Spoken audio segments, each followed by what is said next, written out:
si yo, el concepto era de hacer la distancia, o sea, Z,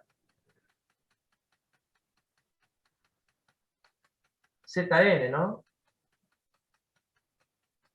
Dice que cae, o está más cerca o próximo con un número. Esto es una distancia, un número real, y este está obviamente positivo. Si yo tomo este Zn, esta distancia, menor que epsilon, ahora con un n sub 0 mayor, perdón, con un n, perdón, mayor que n sub 0, supóngase que este sea el Z0. Si yo me pongo con uno mayor, con un n mayor, seguro que va a estar más cerca. Y el límite, cuando yo hago tangente de infinito, está expresado así, ¿no? Límite. Vamos a ver cómo estaba. Discúlpenme acá. Voy a pasar directamente al texto.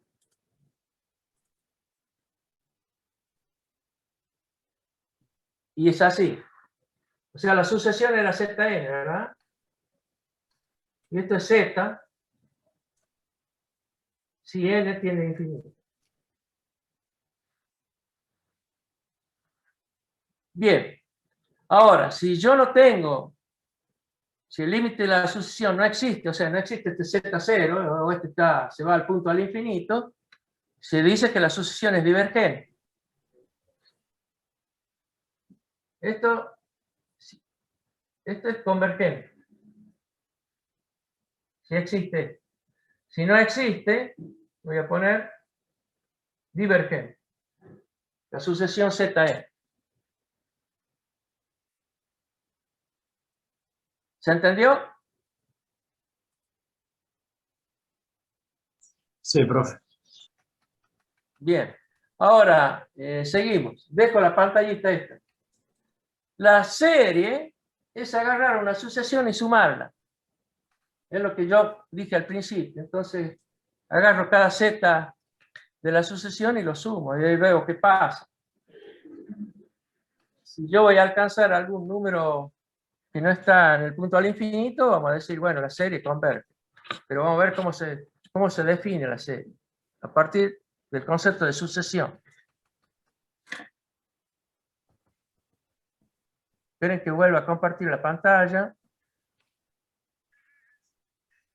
Estoy compartiendo, ¿verdad? Sí, profe. Bien. Bueno, acá hay un teorema. El teorema de serie que vamos a ver son 2 o 3 nada más. No es tan probado. Si está probado lo vamos a ver por ahí. Yo creo que no. Pero fíjense que cada punto de la sucesión, cualquier Zn, obviamente tiene parte real, Xn, e I sub n. Ya sabemos, n es un natural. Es que nos sirve para definir tal cual definimos la sucesión. Ahora, tomemos un Z cualquiera, que es un límite, y está obviamente tiene parte real y parte imaginaria.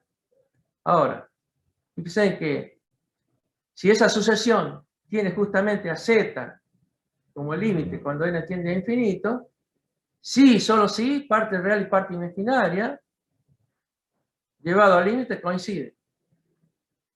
¿Se entiende? ¿Va?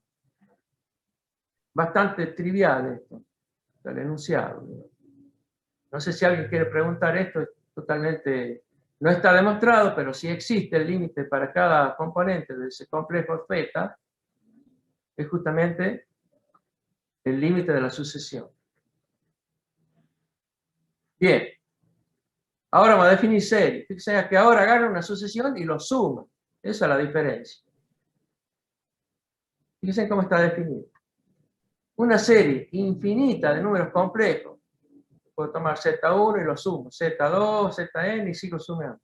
Converge a otro número complejo, que es ese. Lo vamos a llamar con S mayúsculo. Llamada suma de la serie, si la sucesión de esos puntos, fíjense que acá tomo sucesión, es como si fuese, a diferencia de Zn, acá voy a usar la variable S, para decir que estoy sumando. Y sumo hasta un punto n. mayúscula, ¿ves? Entonces arranco con Z1, 2, 3 y llego a un N mayúscula. Natural, ¿no? Ahora, converge a un número complejo S si yo hago la suma hasta N infinito. Están notando cómo se define una serie. Ahora, como una sucesión puede tener como mucho solo un límite, una serie puede tener como máximo una sola suma. ¿Entiende eso? Ahora, cuando una serie no converge, se dice diverge. O sea, esta expresión que está acá es igual desde 1 a infinito de la sucesión. Ese S está en el punto al infinito. Si es un número finito, obviamente se dice que es convergente.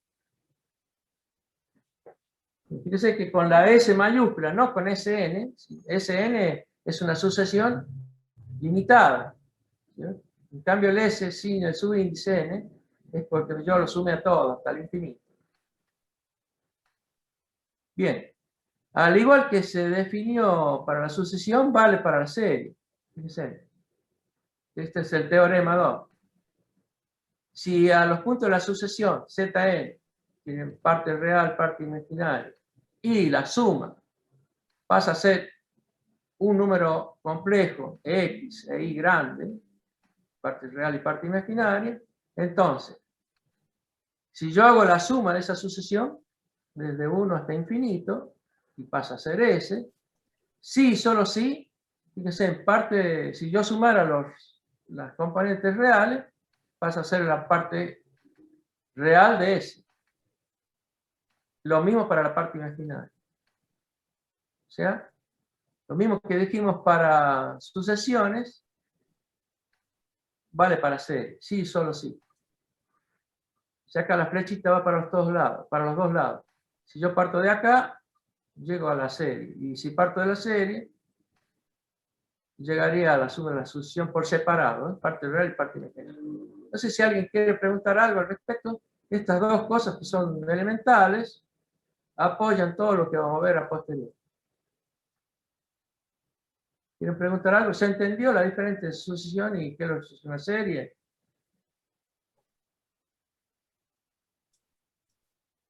Nunca dejen de tener el concepto de que estamos en el plano complejo. Son números complejos que tienen dos componentes. O sea, es bidimensional. Vamos a la hoja siguiente. ¿Nadie preguntó nada? ¿Seguimos? Bueno, profe. Bien. Esta es la primera serie que vamos a ver. Ya la conocen.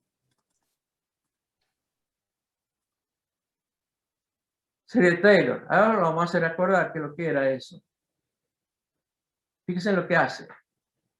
Taylor establece la representación de una función por medio de una serie. Y es la introducción que hicimos recién de que para qué vamos a usar la serie.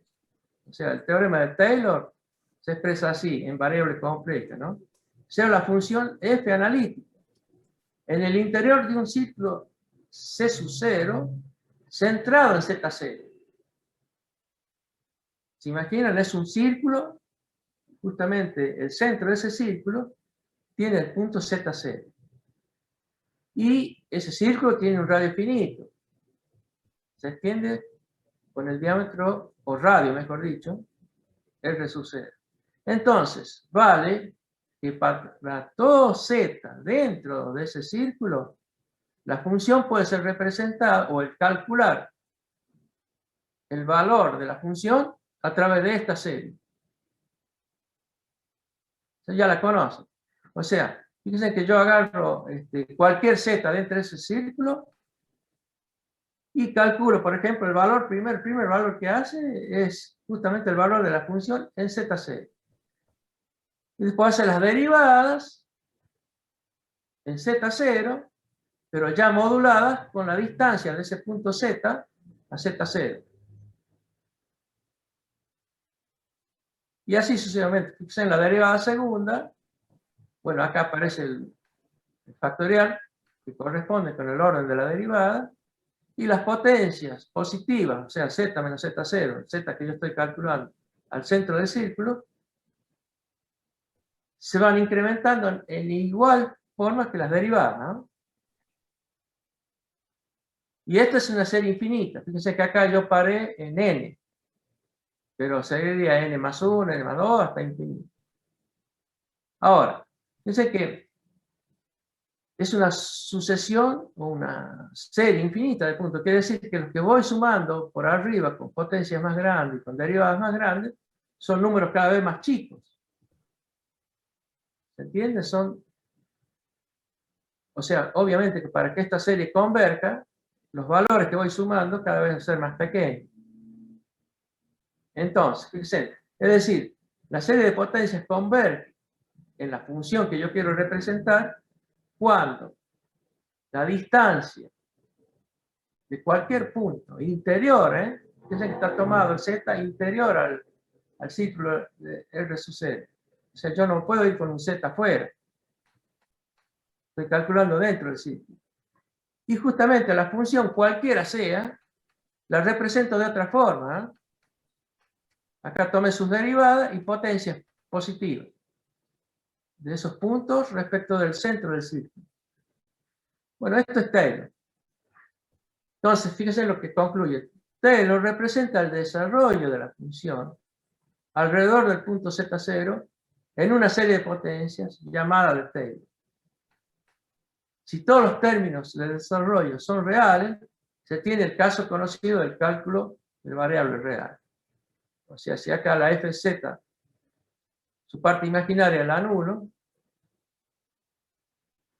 la función quiere decir que acuérdense que la forma canónica de la función de variable compleja tenía una función u y otra función b corta de variables x y en la parte imaginaria. Si la b es nula, este desarrollo es el mismo de Taylor de variable real. Bueno, la primera y más fácil de ver es la función exponencial. Eso porque sus derivadas, por más que yo siga derivando, la función sigue siendo la misma. Entonces vamos a ver cómo es el desarrollo en serie de Fourier, serie de Taylor para la exponencial. Acuérdense que la exponencial compleja, esta que estamos viendo acá, les digo, presten mucha atención, hemos visto un montón de propiedades de ella, hemos visto que es periódica, y es fundamental para análisis de señales de sistema. Por eso vamos a ver cómo la representamos mediante Taylor.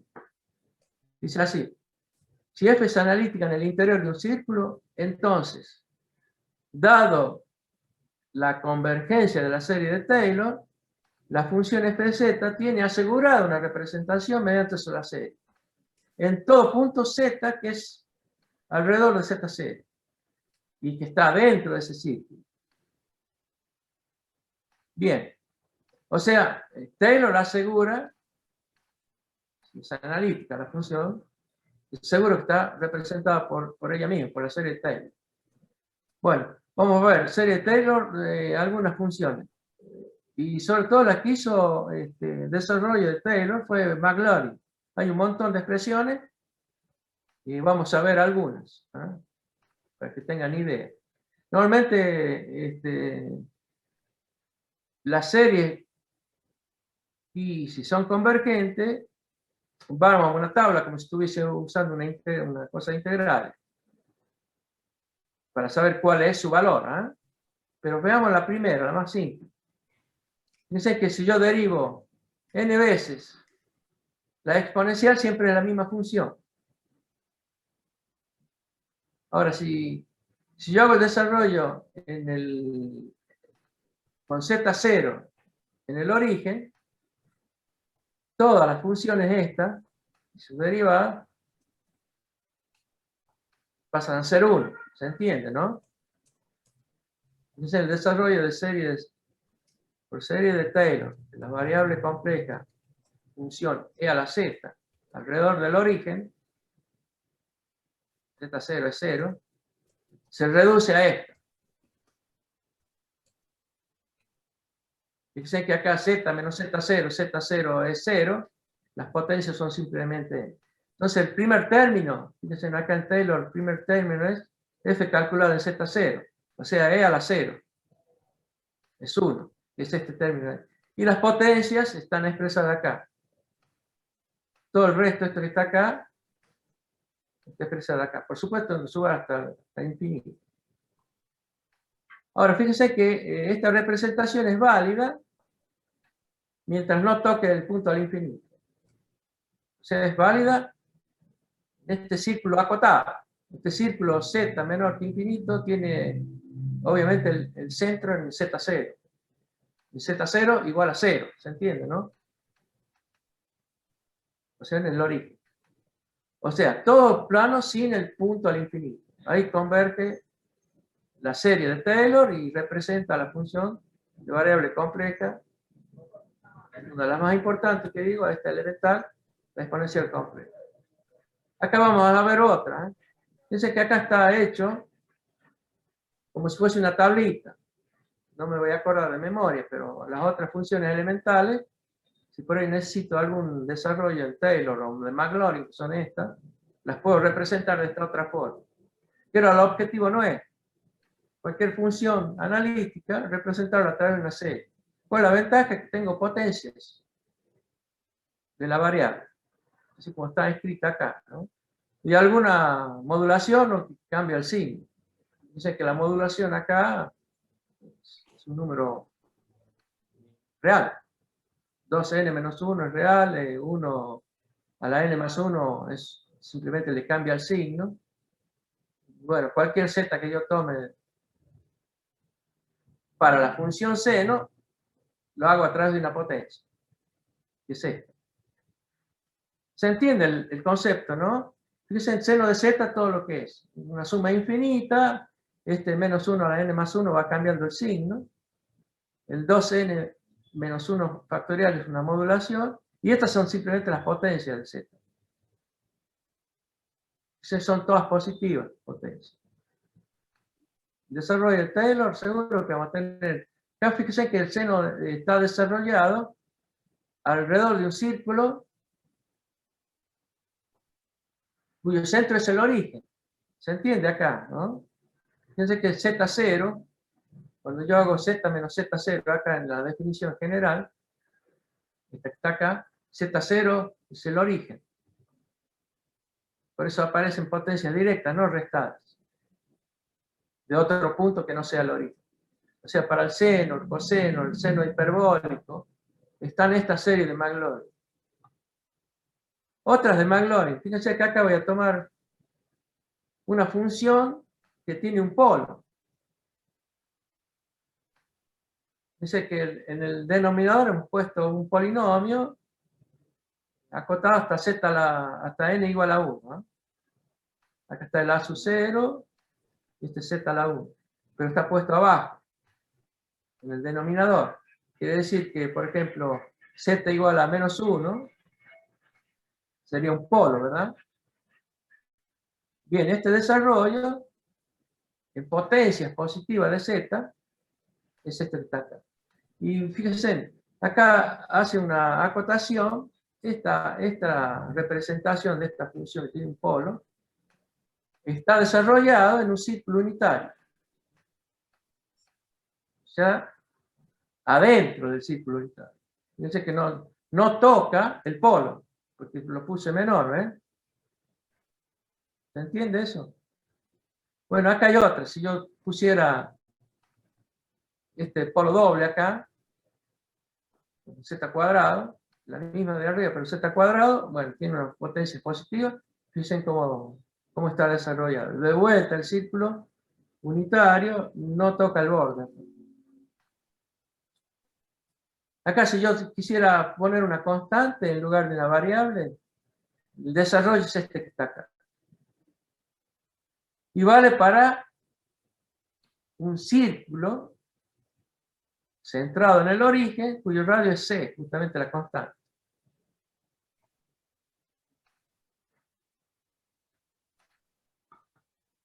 Perdón, fíjense que, discúlpenme, acá está claramente, fíjense que el C no puede, variable compleja no puede estar afuera del círculo unitario. Discúlpenme acá. Esta es una cuestión importante, porque si no la serie no convergería. ¿Se entiende? Estos complejos C, que es una constante, no es una variable, cualquier punto que yo tomara en el plano complejo tiene que estar dentro del círculo unitario, si no, no convergería esta serie. Bueno, esta otra más simple, 1 sobre Z, tiene esta serie de Magloire. Fíjense que acá yo lo puedo haber desarrollado en otro círculo, Z menos 1 menor que 1. Z0 es justamente 1. O sea, alrededor de un círculo centrado en Z0 igual a 1. Esta que está acá al último. Bien, ¿quieren preguntar algo al respecto? El concepto de serie es representar cualquier función a través de una serie de potencias. Y es lo que hace Taylor, ¿eh? El que hizo el desarrollo basándose en Taylor es Magloire. Y estas son algunas. Hay un montón, obviamente. ¿Quieren preguntar algo al respecto? Yo, profe, nomás, no me quedó muy claro el ejemplo de ese de la constante, digamos, o del número complejo que no es variable. Que Claro, tiene... fíjate que esta Z, yo puedo tomar cualquier Z dentro de este círculo unitario. Este yo puedo decir es un f de Z, ¿se entiende, no? Porque el Z yo lo cambio como quiera. Pero ahora acá yo no tomo una variable, tomo un solo número. ¿Entiende? Y ese número, para que sea convergente, cualquier número complejo, no tomo por él. Es como si yo dijera, no me voy a ocupar de una función, sino tomo un punto nada más. Esa es la diferencia. ¿Entiendes? De poner C. ¿Se entiende? Ah, sí, profe, se entiende. Gracias. C es, por decir, es una constante. Pero para que eso sea una serie convergente de Magloire, tiene esta restricción.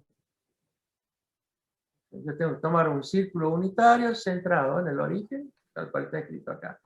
Y C no pasa a ser Z cualquier punto que yo puedo tomar dentro del círculo. También es cualquier punto, pero hago mención que no es variable, es uno fijo.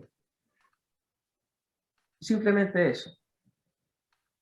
Bueno, vamos a la hoja siguiente.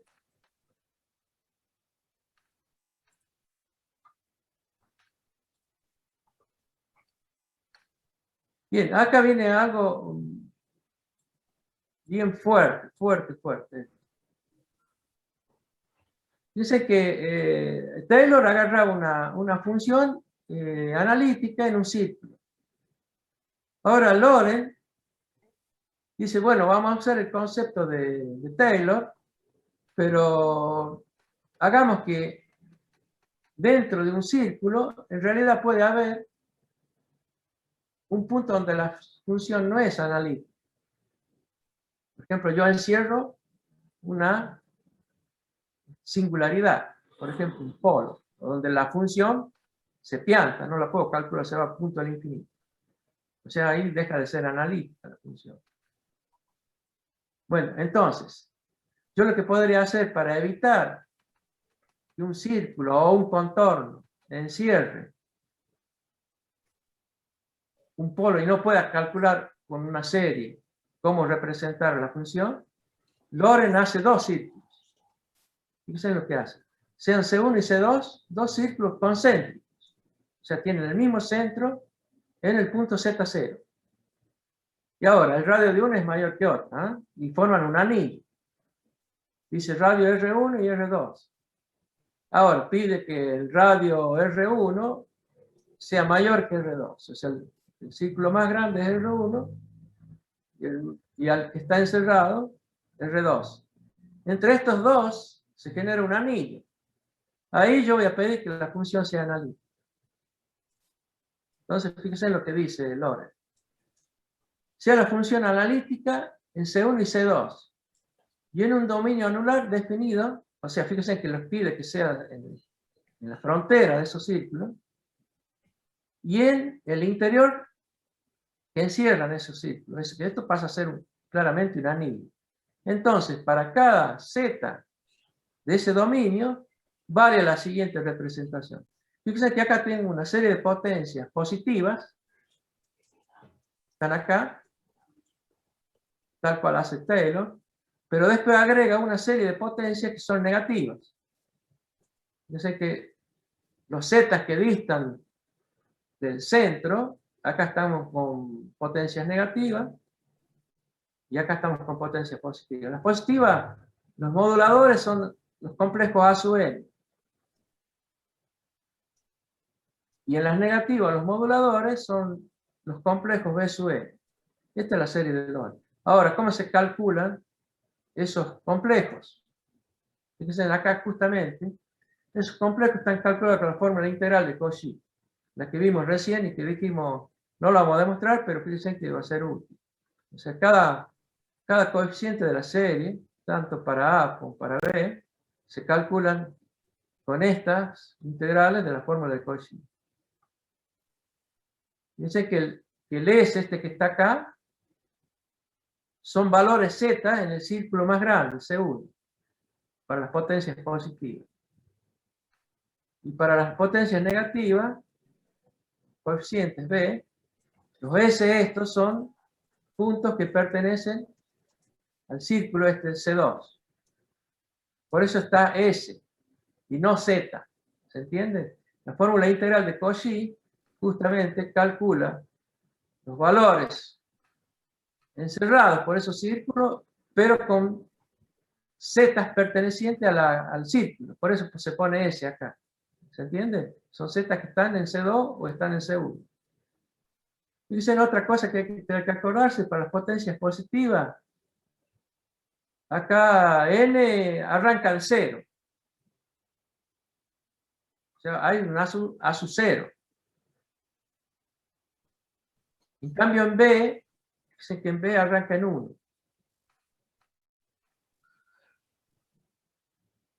Si yo pusiera acá el n igual a 0, me permite el cálculo acá de la integral, en la potencia esta, ¿verdad? Pero en esto no, ¿verdad? Por eso tengo que arrancar de 1. Bueno, ¿se entiende más o menos? Acá fíjense que acá digo C1 y C2 son las integrales de línea recorrido en sentido, otra cosa importante, en sentido positivo. O sea, yo me muevo en el círculo y dejo los puntos interiores de ese círculo. Fíjense que acá cuando yo hago el recorrido en sentido positivo de C2, los puntos interiores encierran cosas que no son... a ver, vamos a ver si está un dibujito acá. Acá está el dibujito. De cómo son esos círculos. Pero, a ver si les queda claro la diferencia entre Taylor y Lorentz. Y la vamos a ver acá en lo que... en estas conclusiones de particularidades. Esperen un momentito que lo más importante que yo puedo hacer, y es una propiedad de Lorentz, es que el círculo C2 puede ser de radio infinitamente chico con el solo objeto de evitar un polo. ¿Entiende? Una singularidad. Yo puedo hacer C2, un círculo con una vecindad de una singularidad y puedo usar Lorentz. Por eso se hizo este anillo. Bueno, vamos a ver particularidades. Y F es analítica en C1 y en su interior, salvo, eso es lo que estoy diciendo recién, en Z0, en el centro del círculo, justamente ahí, entonces R2 se puede tomar arbitrariamente pequeño. Y la representación de Lorentz, que está hecha acá, marcada con 1, vale para todo Z, tal que, fíjense que evité justamente el punto Z0. Fíjense que este es un círculo que no toca a R1, ni toca a la singularidad, acá, que es Z0. Porque acá Z0 es justamente a donde deja de ser analítica la función. O sea, yo me evité el problema de que si la función no es analítica, la puedo hacer una representación seria de potencia, tal como se ve acá, para cualquier función analítica. ¿Cuál es la ventaja? Es que tengo una representación en series de potencia, positivas o negativas. O sea, es una forma de representar cualquier otra función con otras elementales, que las voy sumando. Bien, vamos a ver otra conclusión o particularidad. Si f es analítica dentro y sobre C1, entonces la función esta que está acá, voy a tomar la propia función y la divido por las potencias negativas acá, lo tomo esto en el lugar, también es analítica, por ser menos n más 1 menor o igual que 0. O sea, cuando yo hago creciente los n, estos obviamente son negativos. Luego, estos 3 que está acá, los b que están acá, se anulan. Y la serie pasa a ser la de Taylor. ¿Se entiende? Porque no contribuyen las potencias negativas.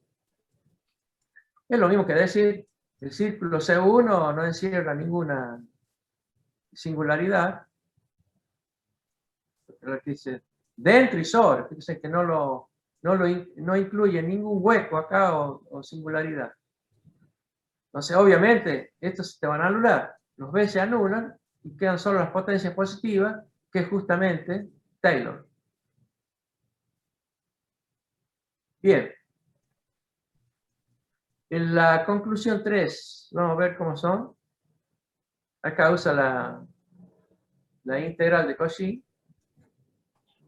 Vamos a ver si tiene alguna utilidad. Dice, fíjense, de nuevo, las funciones. Acá tomo las potencias positivas y acá tengo las potencias con el denominador para las potencias negativas. Dice, estas dos funciones son analíticas dentro del dominio anular, este que dibujé acá. Fíjense que acá tomo el punto Z0 y yo tomo C2, el del radio más chico, y C1, este está dentro del dominio anular, y tomo un recorrido C, el dominio anular que está dentro del anillito, dice que vale para cualquier contorno simple y cerrado C. O sea, dentro del dominio anular yo puedo hacer este recorrido, y entonces, dentro del dominio anular puede ser usada la trayectoria de integración de Lorentz, y escrito de la siguiente forma. Fíjense que yo puedo hacer, paso a hacer directamente potencias positivas. No hay términos A, B, sí. No hay términos A ni B, sino uso un C, como si fuese Taylor. Pero acá cada coeficiente de las potencias tienen este cálculo. Bueno, es igual que cualquier coeficiente A o B. Pero fijémonos, en el C son potencias con N positivo acá. En B teníamos N negativo, igual que muy parecido a lo que era A. Acá tenemos B, perdón, C. Fíjense que acá la diferencia es que acá que tomo N con signo. Yo puedo arrancar con 0 e irle cambiando el signo para calcular estos coeficientes. En realidad es como si yo hubiese compactado la representación de potencias positivas y negativas en una sola, pero con el signo este que está acá, los coeficientes, tengo que hacer este cálculo. Ahora, vale de vuelta para el dominio, este circulito que está dentro del dominio anular. Está escrito acá. Bueno, no sé si quieren preguntar algo. Ya está presentada la serie de Taylor, la serie de Lorentz, y el curso así, su utilidad, una sirve para definir lo que es el... Hola, ¿alguien tiene el micrófono abierto? No sé quién. Se escucha un audio por ahí. No sé si ustedes están escuchando un audio que no es de la clase mía. A ver si alguien se da cuenta y lo cancela el micrófono. Bueno. Mercado. Bien. Muchachos, lo que quería comentarles de esta serie, vimos las dos principales, Taylor y Lorentz. Vamos a ver que Taylor sirve para definir lo que es un cero de una función. Y después Lorentz, el polo de una función. Más o menos ahí estaremos terminando el curso de análisis 3. Vamos a ver cómo seguimos acá.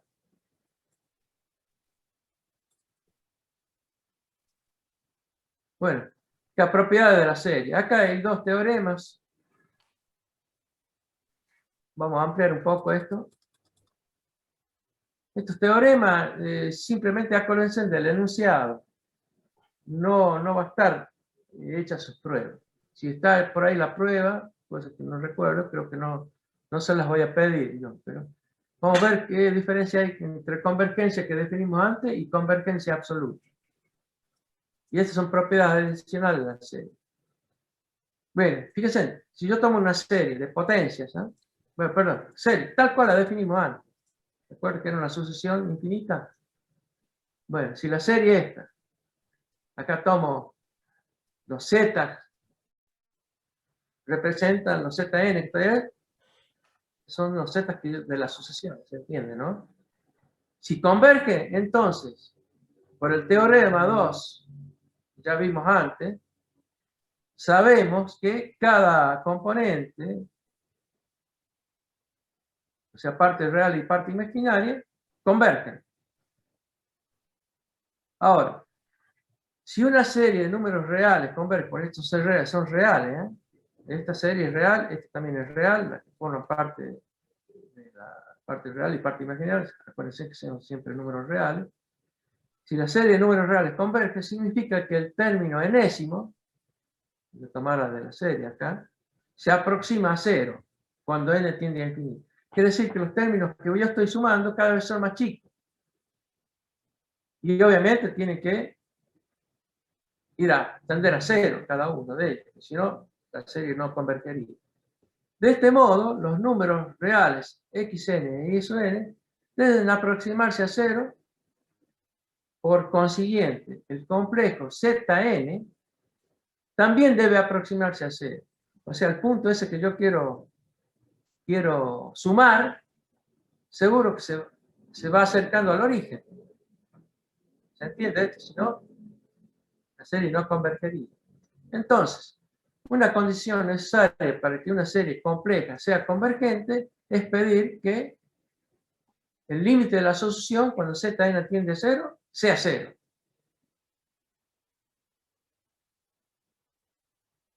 Bien, este concepto, cuando vimos sucesión y después vimos serie, no estaba explícito tal cual está acá. Si la serie va a ser convergente, seguro que la sucesión, cuando tiende a infinito, el límite, ese z que era límite, ¿se acuerda que era un z? Justamente es el origen. Vamos a ver la consecuencia. Consecuentemente, los términos Zn de una serie compleja están acotados. Es decir, existe siempre un número m mayor que 0, tal que la distancia de esos z al origen son siempre menores que el número m. Ahora, volvamos al concepto este. Si uno suponemos absolutamente convergente, es decir, la serie, si la serie, ahora yo paso no a sumar los complejos, sino los reales, la distancia al origen, que yo estoy haciendo ahora, distancia al origen de cada puntito. Es una serie real. Obviamente, acuérdense, el módulo era las componentes sumadas al cuadrado en raíz. Esta es una serie de números reales y es convergente. Entonces la serie de 2 también es absolutamente convergente. Esta que está acá. Estas que son las que puse con un numerito 2. Luego, La convergencia, la conclusión es esta: la convergencia absoluta de una serie compleja implica que la propia serie es convergente. O sea, siempre la convergencia absoluta, o sea, si yo hago los módulos, implica que la serie compleja, ¿no?, de los dos módulos, seguro también es convergente. O sea, es más fuerte la convergencia absoluta que la simple convergencia. ¿Se entiende esto? Esto está hecho entre comillas, ¿eh? Lo vuelvo a repetir: la convergencia absoluta de una serie compleja implica que la propia serie es convergente. Bueno, vamos a ver otra acá. Si una serie de potencias, este es otro teorema, fíjense que acá tengo una serie de potencias simplemente positivas. Facundo Gómez, el que tiene el micrófono abierto. Facundo, me parece que tenés el micrófono habilitado. No sé si me escuchas, muchachos. Bueno, fíjense, una serie de potencias, esta que está escrita en 4, converge para un punto z igual a z1, siendo z1 distinto del origen, entonces es absolutamente convergente para todo z, tal que ese z esté en distancia al origen más cerca que z1. Bien, el conjunto de todos los puntos dentro de cierto círculo con centro en el origen es una región de convergencia de la serie 4. O sea, esta no tiene problema con un círculo. Ahora, el mayor círculo con centro en el origen, para cual 4 converge, se llama círculo de convergencia. Si Z está fuera de dicho círculo, la serie a lo mejor no puede converger, ¿eh? Por lo menos nos tenemos que asegurar la región de convergencia. Dice que ahora vamos a tomar una serie que no está centrada en el origen, una serie de potencia, ¿eh? Z0 ya no es el origen, ¿eh? Ahora la serie esta, si converge en Z1, o sea, va toda la suma esta, es un complejo Z1, entonces es absolutamente convergente en todos puntos Z interior al círculo centrado en Z0, ¿eh? ¿Y qué pasa por Z? ¿Qué pasa por Z1? Es decir, es absolutamente convergente cuando los Z que distan del centro de ese círculo son menor que el Z1. De manera análoga, acá yo puedo tomar una serie de potencias negativas, puedo decir que es absolutamente convergencia para todo Z, entonces el círculo central Z pasa por Z1. Vamos a ver cuál es la condición. La condición la vamos a ver en la hoja siguiente.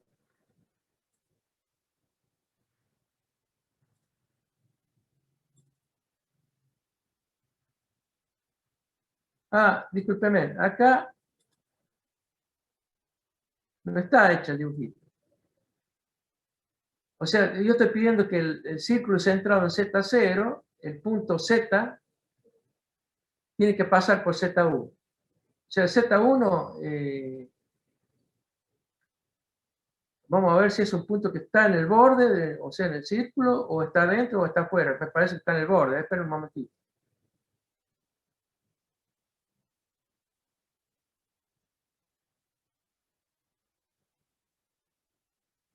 ¿Qué quiere decir? Que el borde del círculo este contiene a Z1, ¿eh?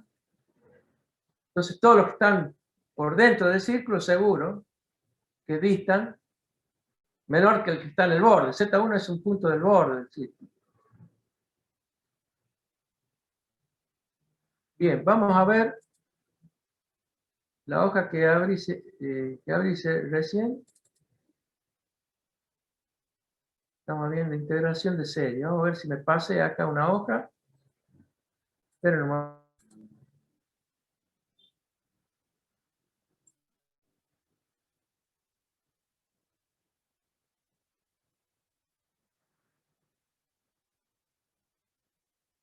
Ah, esta me pasé. Vamos a ver el concepto de convergencia uniforme. Hemos visto convergencia absoluta, ¿eh? Ahora vamos a ver convergencia uniforme. Por favor, espero que lo agrande un poco esto para que se vea. Díganme si ahí están viendo bien. Sí, profe.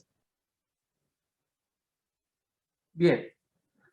Convergencia uniforme. No, el que vimos recién es todo absoluto, ¿eh? Cuando yo hago los módulos.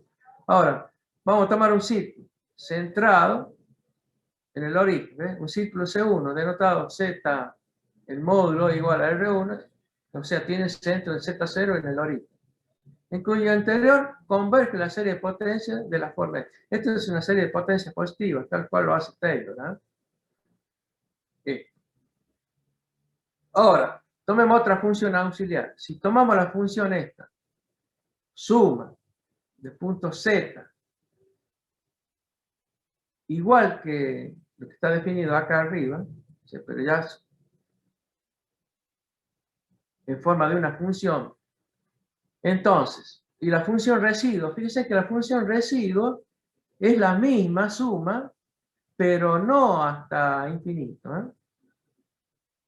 Voy a hacer lo que vendría a ser, S de Z es un número complejo de una serie que converge.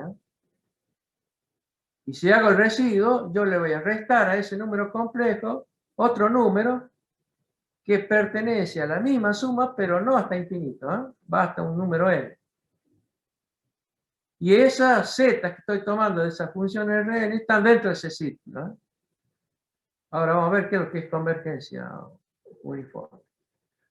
Ahora, como la serie converge, consecuentemente la función Rn de z tiende a 0 cuando n tiende a infinito. Obviamente, fíjense que estos dos numeritos están representados acá, lo que es el límite y lo que es n, la suma parcial esta. Si n cada vez lo hago más grande, estos dos números se van a aparecer. Uno toca al otro y al final van a ser los mismos. Bien, vuelvo a repetir. Como la serie converge, consecuentemente la función Rn de z tiende a 0 cuando n tiende a infinito. Vale decir que cualquier z del dominio de definición, o sea, dentro de ese círculo, puedo encontrar que la distancia de esos complejos expresados por la función Rn distan menor que epsilon. Si yo tomo un n mayor que el n sub epsilon, cuando la elección de n sub epsilon depende de epsilon y no de z, se dice entonces que la serie es uniformemente convergente. A ver si se entiende la diferencia. Dice así, cuando la elección de hasta dónde voy a sumar yo no depende, solo depende de epsilon. Fíjense que estos n que estoy tomando yo hasta n sub epsilon son números naturales. Reales, perdón, naturales. Ni siquiera enteros. O sea, tienen signo positivo. Hasta un n sub n. Obviamente depende solo de hasta dónde quiero pararme yo, y no de z. Entonces, la serie se dice uniformemente convergente. Es el concepto de convergencia uniforme. O sea, cuando yo, a través de esta función auxiliar, le tomo esa licencia para saber cuánto dista. Bien, ahora vamos a ver un teorema. A ver. La serie 1, a ver, vamos a ver cuál es. Esta que está acá, la de serie de potencia positiva. Dice así. Es uniformemente convergente para todo z dentro y sobre cualquier círculo que sea interior al círculo de convergencia. Entonces, la suma parcial, esa forma parte, fíjense que no lo hago hasta n igual a infinito, sino hasta un n, es continua. Esta función dice ser continua. Además, la serie también lo es. Consecuentemente, una serie de potencias representa una función continua dentro del círculo de convergencia. Es una redundancia, pues, ¿saben? Porque si yo estoy sumando simplemente potencias moduladas con otro complejo, Esta serie seguro que es continua, las potencias, cada componente son funciones continuas. O sea, no pegan saltos. Acuérdense en otra cosa que me viene a la mente y que lo tienen anotado ustedes para rendir. El concepto de continuidad de una función de variable completa, que eran tres aspectos. Acuérdense de eso, que eso queda en el examen. ¿Se acuerdan de eso? Me estoy preguntando a todos, ¿eh? El concepto de continuidad. ¿Se acuerdan cómo era?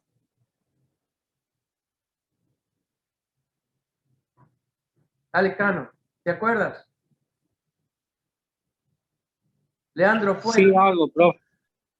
¿Te acordás? Bueno, ahora lo voy a acordar. Dice, si f de z0 existe, o sea, la función calculada en z0 existe. Después, el límite de la función también existe en z0. O sea, el límite de un z tendiendo a z0. Yo me voy acercando y existe. Y los dos son iguales, entonces la función es continua.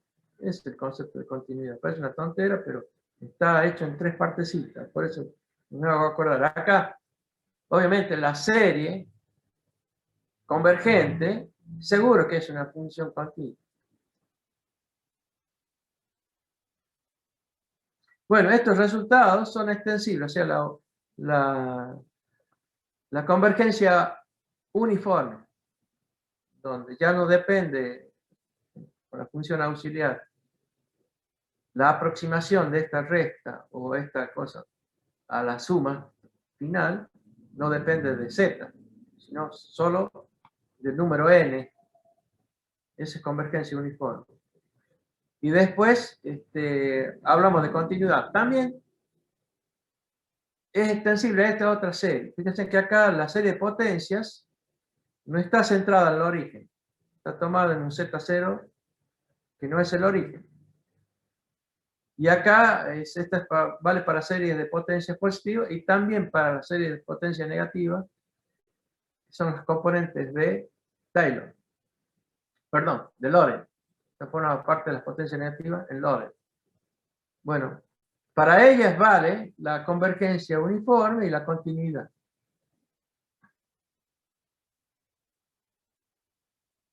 Bueno, vamos a ver la hoja siguiente.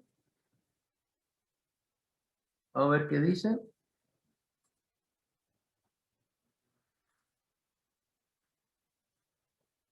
Bueno, acá vienen otras propiedades de la serie que creo que no las vamos a demostrar, pero vamos a pasarlas rápidamente porque no tienen ninguna significancia. Si hay alguna cosa extraña o particular, nos detenemos y lo comentamos. Pero fíjense en qué va a hacer acá. Vamos a multiplicar y dividir series. Acá toma serie de potencias positivas, fíjense. Toma dos series, una con coeficiente A, otra con coeficiente B, serie de potencias positivas. O sea, Taylor desarrollado en el origen, Z menos Z0, Z0 es 0. Dice, son convergentes en el interior del círculo Taylor, ¿no? Que tiene radio R, sucede. Las funciones suma de otras series F y G son analíticas en el interior del dicho disco. O sea, a esta la llamo F y a esta otra G. Si yo la sumo, resultan ser analíticas. El producto de esa serie, también el desarrollo de serie de McLaurin, son válidas en dicho disco y voy a expresarla de la siguiente forma. Acá está hecho el producto. Entonces, otra serie con coeficiente C, pero es convergente, dentro del mismo sitio. Ahora, ¿quién son los coeficientes? Dicen los coeficientes, ¿cómo los agarra? ¿Cómo los puede calcular cuando yo hago el producto? Fíjense que acá no está explícito, pero yo entiendo que F representa a los coeficientes A, de serie de potencia, y la otra, la G, a la B. Si yo hago el producto, obtengo otra con coeficiente C. ¿Cómo se calculan los coeficientes? Está escrito acá. Acá se hace cada vez más complejo cuando me voy yendo hacia arriba, ¿no? Bien.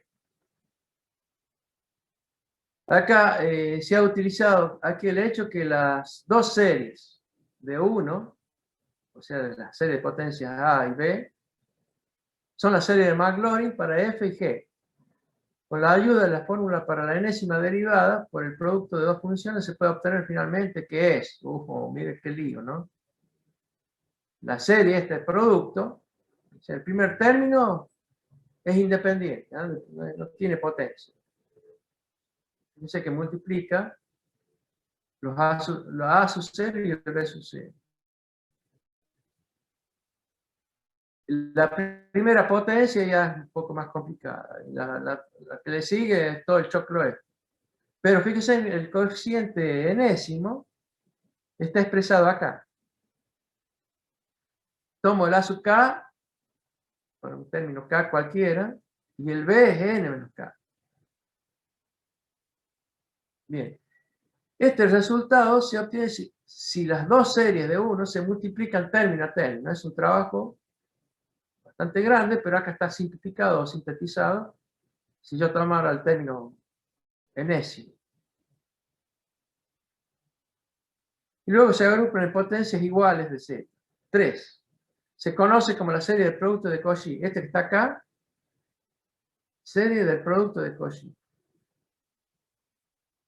Acá hay un teorema. El producto de Cauchy de dos series de potencias, serie de potencias como estaba expresada al principio, términos A, términos B, serie de potencias positivas, círculo centrado al origen con radio R sub 0, convergen en el producto de sus funciones, suma en todos los puntos interiores de su círculo de convergencia.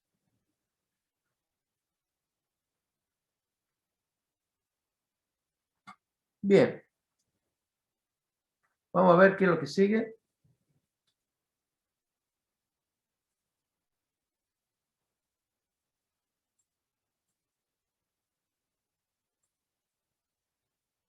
Acá vamos a hacer la división, ¿eh?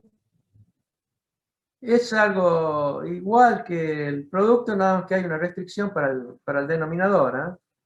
Acá dice, si f y g son las funciones suma de la serie de potencias denotada en 1, y en particular la g no anula, en los z de la vecindad, con z en cierta vecindad del origen, entonces el cociente, que ahora es una función h, resulta ser analítica en dicha vecindad y admite desarrollo en serie de Maclaurin, pudiéndose expresar esa serie de Maclaurin como suma en términos n hasta infinito de coeficientes b sub n por z a la n, que son las potencias. Ahora, ¿cómo se obtiene cada coeficiente? Aquí está. El de 0 es h calculado en 0, el de 1 es h derivado en 0, y así sucesivamente. Cuando aparece la segunda derivada, siempre va el factorial abajo, ¿eh? 1 factorial es 1, acá por eso no está expresado, pero en la derivada segunda ya aparece el 2 factorial, etc. Los coeficientes de sub n se pueden encontrar en términos de a sub n y b sub n, o sea, en los originales de la serie 1. A diferencia sucesiva de los coeficientes de f dividido g. Los resultados serán los mismos que encontramos al efectuar la división. Bien, pero acá el concepto que tiene que quedar es que yo puedo sumar, puedo multiplicar y también puedo dividir. Y los coeficientes, bueno, se obtienen de esta forma. Entonces, se concluye que dentro de la región de convergencia de la serie 1, esa serie de potencia en términos A y términos B, es válida la suma y también la sustracción, término a término de la serie de potencia. Acá hemos hablado de suma primero, de producto después, de cociente y también puede hacer una sustracción. Bueno, acá viene un concepto importante, a ver. El cero de funciones analíticas. Este tema que está acá está usado o desarrollado a partir de Taylor y es un tema de examen este. Anótelo, ¿no? De final. Porque está involucrado el concepto de cero de la función. Yo le dije que, por ejemplo, en control automático, cuando uno hace un lazo cerrado, hay un término importante que hay una señal que se llama de error, y lo que uno lograría cuando el sistema se estabiliza es que el error tiende a cero. Entonces ese cero tiene también el concepto involucrado acá en esta parte de matemática de análisis complejo. Por eso anótelo como algo importante que lo tienen que saber desarrollar. Acá la forma que está presentada es bastante simple y después tiene un concepto muy importante que se lo digo ahora. Cuando yo encuentro un cero de una función, seguro que ese cero es único. Está completamente aislado. Es un solo punto en el plano complejo donde la función se anula. Si yo me moviera en una vecindad y tomo cualquier punto distinto, lo más cercano, arbitrario que sea, ya no es cero la función. Bueno, ese concepto queda involucrado en esta definición y también podemos hablar del orden del cero. Justamente el orden de ceros lo define la representación de la serie de Taylor. No sé si alguien quiere preguntar algo de lo que estoy comentando, como para decir, fíjense que estamos cerca del final, y les vuelvo a insistir, yo les voy dando las pistas y ahí anótelo, ¿no? Ustedes, qué cosas son importantes cuando uno va a rendir. O yo quiero que los conozcan y el concepto les quede. Váyanlo marcando ahí en el apunte o hagan un escrito de las cosas que yo estoy pidiendo. ¿Se entienden? Ahí le pregunto a Leandro Fuentes, ahí está atento. ¿Me estás escuchando, Leandro? Leandro. Parece que está fuera de la clase. Maxi Barrera.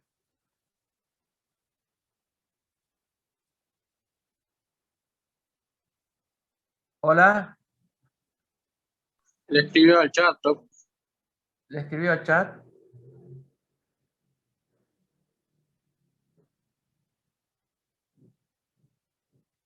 Tiene un problema con el micrófono, este muchacho.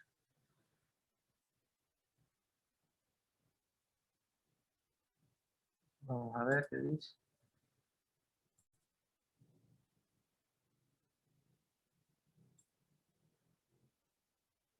Levantar mano. Bueno, a ver, le pregunto a Federico Riera. Sí, profe. Vas anotando, ¿verdad? Para todos Sí. les digo lo mismo, si no Sí, van a sí. contestar, por favor. Bueno, vamos a entrar a algo que ya es como definitivo, digamos, me importa a mí que ustedes conozcan, del tema que es cero y después polo. Vamos a ver el concepto de cero. ¿Se ve bien el apunte ahí en esta partecita? Sí, profe. Profe.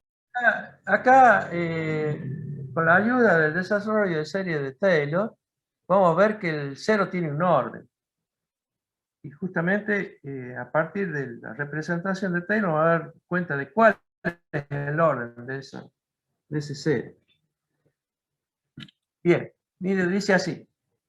Sea F analítica en Z0.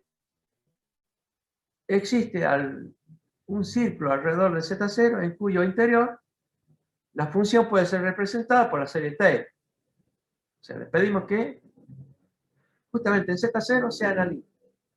Y en su alrededor, obviamente, puede ser representada por la serie de Taylor. Entonces hacemos la representación, acuérdense, en la serie Taylor eran potencias positivas y tenía un término independiente, que es el lazo cero. El A sub 0 ya saben que es justamente el valor de la función calculada en Z0. Y todos los demás, los coeficientes, estos A sub n, que acompañan la serie de potencias, se calculan con las derivadas. ¿Ah? Fíjense acá. Bueno, vuelvo a explicar. Esto de la repetición de la función, cualquiera sea, por serie Taylor, es esta que está acá. Bien. Y eso quiere decir que es válido para cualquier ciclo centrado en Z0. Bien. Ahora los coeficientes, ya lo distinguimos, el primero es f en Z0. Y los siguientes son también las funciones derivadas calculadas en Z0 con el orden de la derivada tal cual está escrito acá, y acuérdense del factorial. ¿Eh? Ahora, dicen, acá viene lo más importante. Si justamente en Z0 la función es 0, es decir, el término A sub 0 es 0, y además, fíjense que yo puedo empezar al término que le sigue. La primera derivada, la segunda derivada, hasta la derivada m menos 1, hasta la derivada m menos 1. Todas esas son 0. Entonces quiere decir que la representación de esa función hasta ese término no aparece. Pero fíjense que después la derivada ya de orden m, calculada en Z0, ya es distinta de 0. Entonces se dice que la función tiene un 0 de orden m en Z0. Dicen ahora, a consecuencia de que esos términos, desde A sub 0 hasta A sub m menos 1, se anulan, yo puedo escribir ahora la función como en 3. Se voy a sacar el término m, que es el orden del 0, como una potencia. Saco afuera. Y al resto lo voy sumando desde n igual a 0, porque justamente esos los coeficientes moduladores de esas potencias, acá está sumado a partir de m. ¿Se ve acá, no? Esta es la misma representación de 1, pero sabiendo que hasta el término m menos 1 se anulan, la potencia válida en realidad no anula es a partir de m. Por eso yo saqué esto afuera. ¿Entienden? Y me queda el resto, pero ya los coeficientes para que no están anulados suman a partir de m. Ahora, acá A sub m es distinto de 0. Y no nos tenemos que olvidar que el desarrollo está dentro de este círculo, centrado en Z0. ¿Ah? Ahora, fíjense en lo que va a hacer acá. Ahora, yo puedo tomar la serie esta, a partir de m más n, la llamo g de z. Es otra función. ¿Eh? Es una serie de potencias positivas, en términos n, en donde no está el modulador del orden del 0, que es z menos z0 a la n. ¿Se entiende eso? Yo tomo esta parte. Bien, esa función, obviamente, en Z0, me va a dar el A sub m. Y justamente ese no es nulo. ¿Se entiende? Bien. Quiero que acá hay una conclusión importante. Lo que me está molestando es esto. A ver si lo mudamos a esto.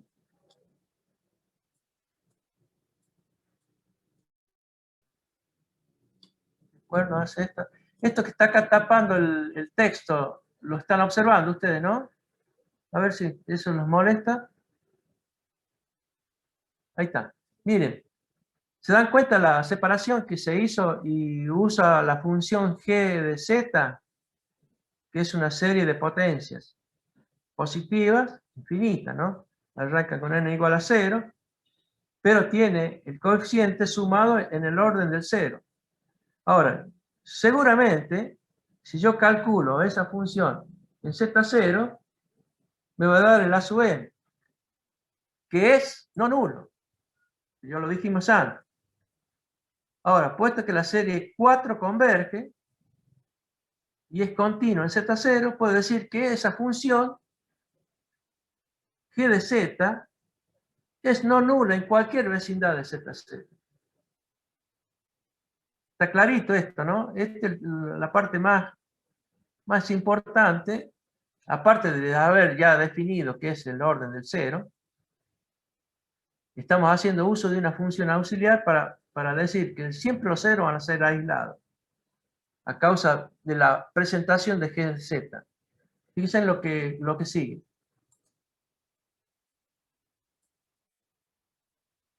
Y acá está la conclusión. Esperen un momentito que lo agrande. Y esto de hecho es un teorema. Bueno, dice así. Si se conviene que f es analítica en un punto Z0, en donde la función tiene un 0,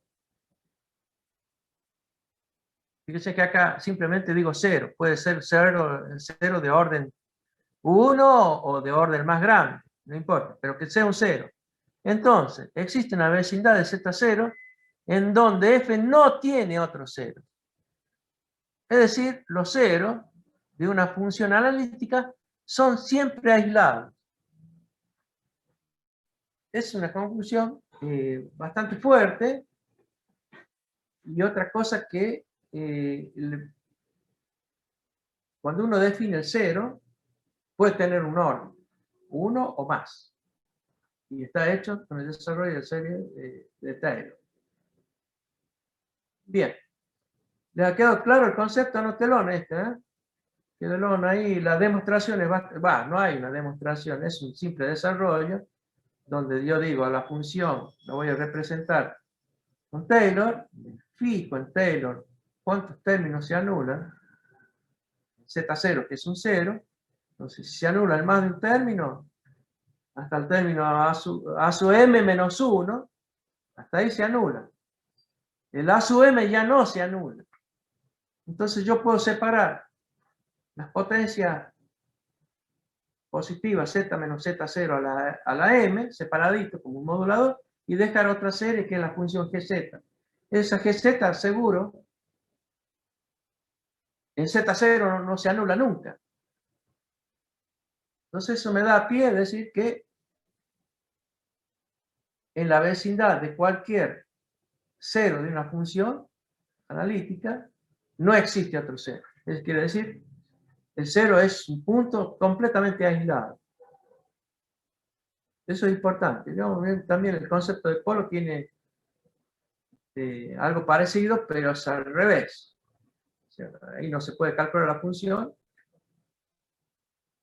Y vamos a ver que para eso se necesitan las potencias negativas de la serie de Taylor. Y ahí está el concepto de polo. Bueno, vamos a ver esto. Residuos y polos. Después hay otra partecita donde, con la ayuda de Lorentz, que tiene parte de potencia negativa, define lo que es un polo. Ahora, volvamos a lo de antes. ¿Se acuerdan? Cuando nosotros hicimos la integral en un camino cerrado de una función analítica, siempre me daba 0.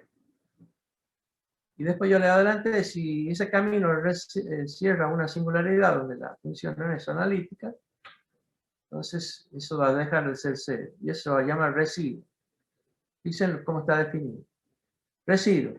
Se ha visto que si f es analítica dentro y sobre un contorno cerrado, resulta ser su integral, este es el teorema de Cauchy-Gorsat, esa integral es nula. Sin embargo, cuando ese camino encierra, o ese contorno cerrado, encierra un número finito de puntos donde la función no es analítica, puede ser 1 o más, los puntos donde no es analítica, la integral deja de ser 0. Y se verá que cada uno de esos puntos contribuye al valor de la integral de línea con un número complejo denominado residuo de la función. Así se define simplemente, a través de una integral. Yo hago el cálculo. Si se encierra más de uno, será un número complejo. Si voy y encierro uno en particular, cada uno de ellos se llama residuo. Después acá le adelanto, acá curiosamente el residuo de esa integral que es no nula, vamos a ver más adelante que justamente coincide con el término b sub 1, el primer término de las potencias negativas de la serie de Lorentz. Eso lo vamos a ver más adelante. Pero se entiende acá el concepto de qué es lo que es un residuo. Es bastante simple, creo. Les pregunto a todos a ver si entendieron.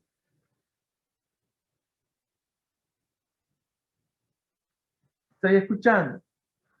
Sí, profe, se entiende. Bueno, es un concepto simple, ¿no? Ya hemos visto que si es analítica, seguro la integral es cero, el teorema de Cauchy-Gorsan. Y si no lo es, porque estoy encerrando puntos que no son analíticos. Bien, si yo encerrara una sola singularidad o polo, ese número es el residuo. Bueno, recordemos que un punto Z0 se dice que es una singularidad de la función si esta deja de ser analítica en dicho punto. Ese concepto ya lo conocemos de antes. Particularmente se dice que Z0 es una singularidad aislada si existe una vecindad de Z0 donde F es analítica excepto en Z0. Puede haber singularidades completamente aisladas, o sea, un solo punto. Y puede haber otros puntos que no están aislados donde Z0 más su vecindad puede tener un punto donde la función es analítica. Por ejemplo, si yo hablo del logaritmo de Z, no tiene una singularidad aislada en el origen. Bien, fíjate, esta sí. La función 1 sobre z en el origen tiene una sola singularidad. Acá hay un polo. Si yo pongo z igual a 0, justamente en el origen, se pianta la función. Y también deja de ser analítica.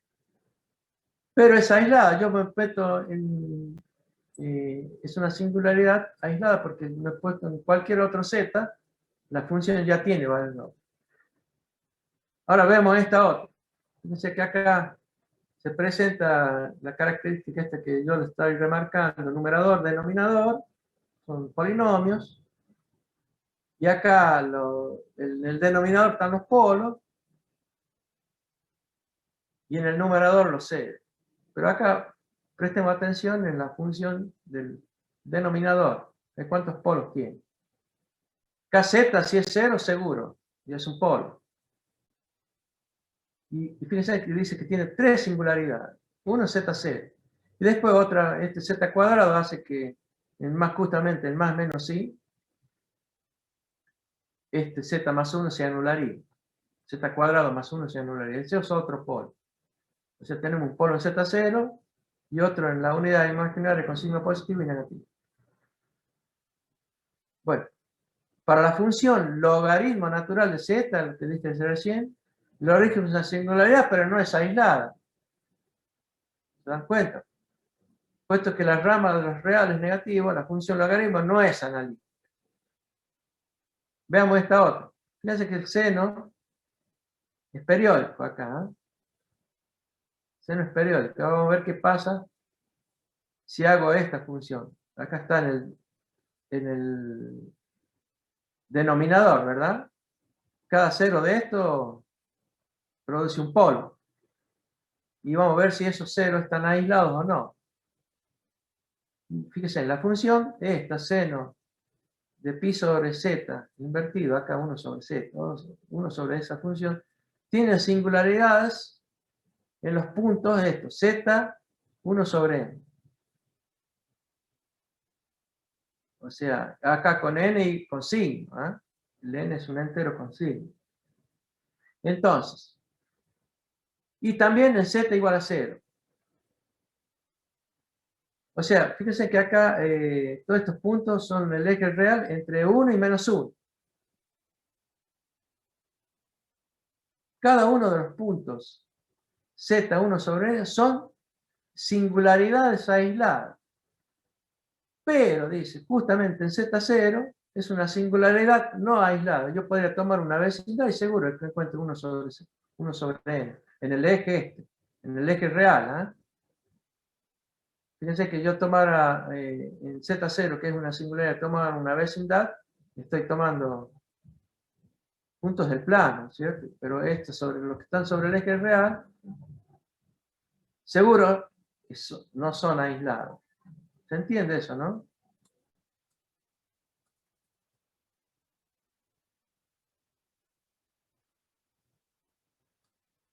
Sí, profe. Bien. Profe, lo único, bien, no me terminó de quedar muy claro.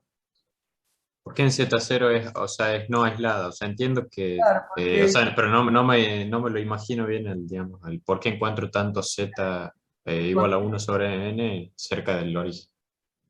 claro, en el origen, fíjate que yo puedo hacer este número con este n entero, digamos, aunque sea un entero, yo puedo hacerlo completamente chico y justamente está en el eje real, puede ser negativo o positivo. Yo me acerco al cero todo lo que quiera, con este n, z 1 sobre n. Justamente ahí el seno de pi sobre n se hace 0. Y el 0 acá dispara un polo para la función n. ¿Se entiende? Pero ese Ah, sí, sí, están sí, ahí, sí. yo me acerco todo lo que quiera. Tomo una vecindad y chum, agarré uno de estos.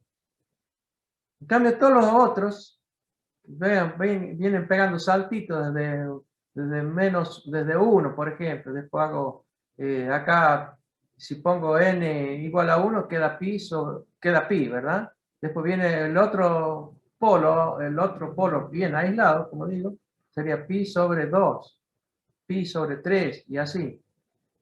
Son aislados, pero después se van arruchando todos, se van juntando. Y justamente el del origen, que también es un polo, porque z no puede ser 0, acá, ese ya no es aislado. ¿Se entiende?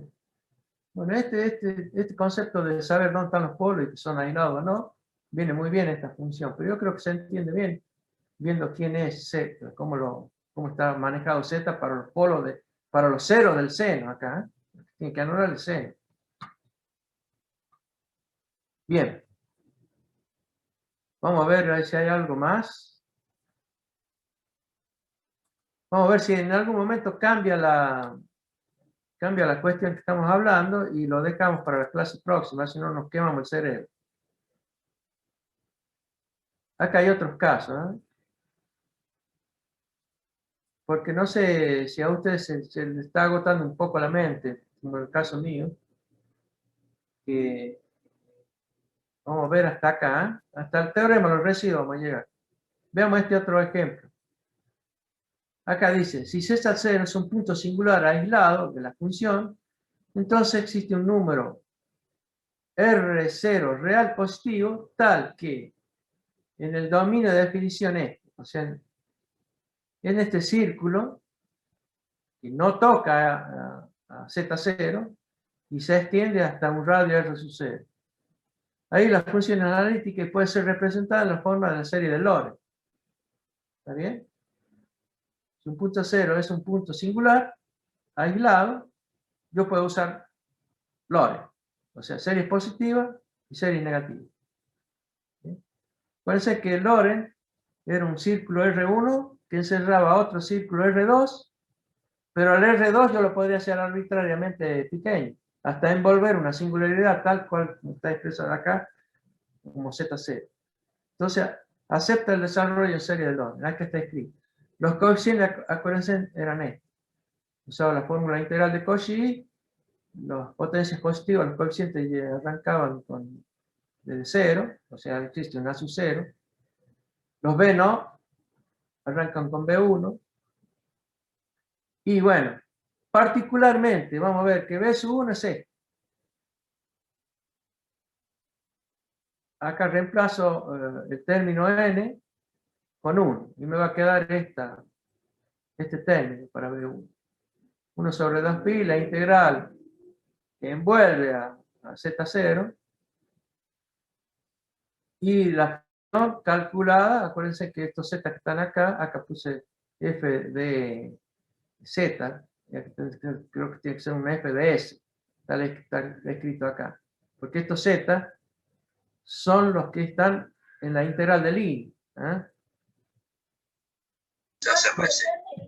Acá va una z, acá, un s, perdón, en el z, tal cual está escrito acá arriba en el coeficiente. Es simplemente para denotar que la variable compleja, los z, pertenecen al círculo, al círculo este, al camino este de C2. Ahora, siendo C2 cualquier contorno cerrado recorrido positivamente alrededor de Z0 y es la función analítica en C2, fíjense que es analítica porque Z0 es aislada.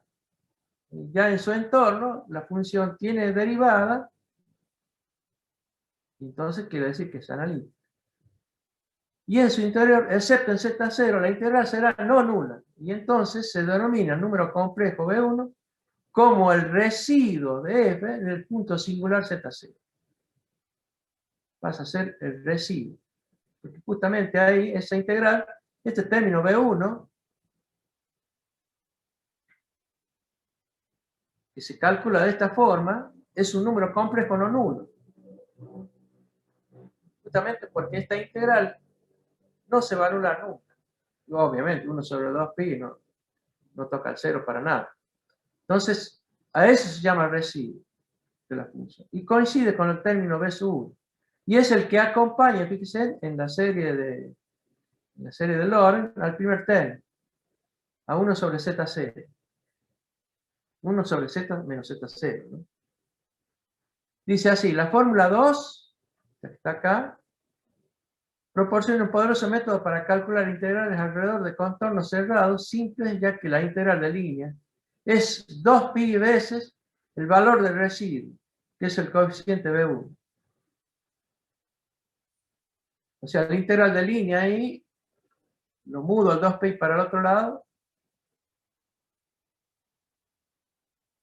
y podría saber a través de B1 cuál es el valor de la integral de línea, sin hacer el cálculo, ¿se entiende? Yo no voy a hacer el cálculo. Entonces, hay un ejemplo para resolver integrales, donde yo, que es una integral que es un choclo, y me valgo de, que es el teorema de los residuos. Eso lo dejamos para la próxima clase. ¿eh? No sé si cuando hicimos integrales, una de las propiedades del teorema de los residuos es resolver este tipo de integrales que pueden ser complicadas. Porque simplemente voy a hacer 2pi veces el valor del residuo, que es B1. Bien, muchachos.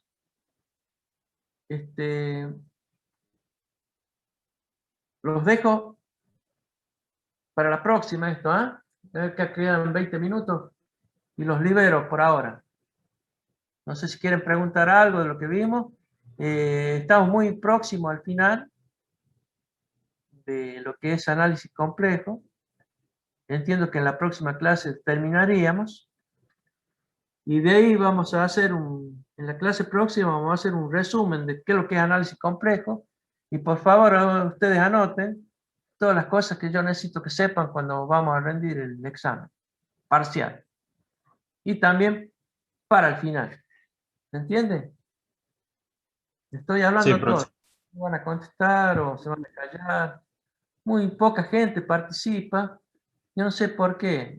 No, por lo menos me dicen sí entendí o no entendí un carajo para que volvamos a repetir. Por ejemplo, hay gente que no dice absolutamente nada. Por lo menos puede decir hola. Estoy, entendí o no entendí. Por favor, tomen nota de lo que yo estoy comentando. En la clase próxima estimo yo que terminamos análisis complejo y vamos a hacer un resumen de él para decir lo que es álgebra, lo que es análisis y qué cosas tienen que tener bien claras. Sobre todo para rendir. Muy bien, muchachos. Los saludo y los dejo para la próxima clase, que sería el viernes, ¿verdad? El viernes Sí, estamos profe. en condiciones Así.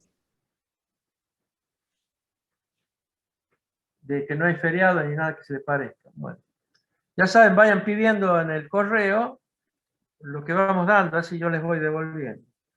¿Se acuerdan de eso, no? Sí, profe, yo le envío un correo, creo, el viernes, después si me podría enviar la imagen. Sí, yo por ahí reviso el correo y los que no estás contestado y me está pidiendo la clase X, yo se la devuelvo. ¿Se entiende? Sí. Muy bien. Buenas noches a todos.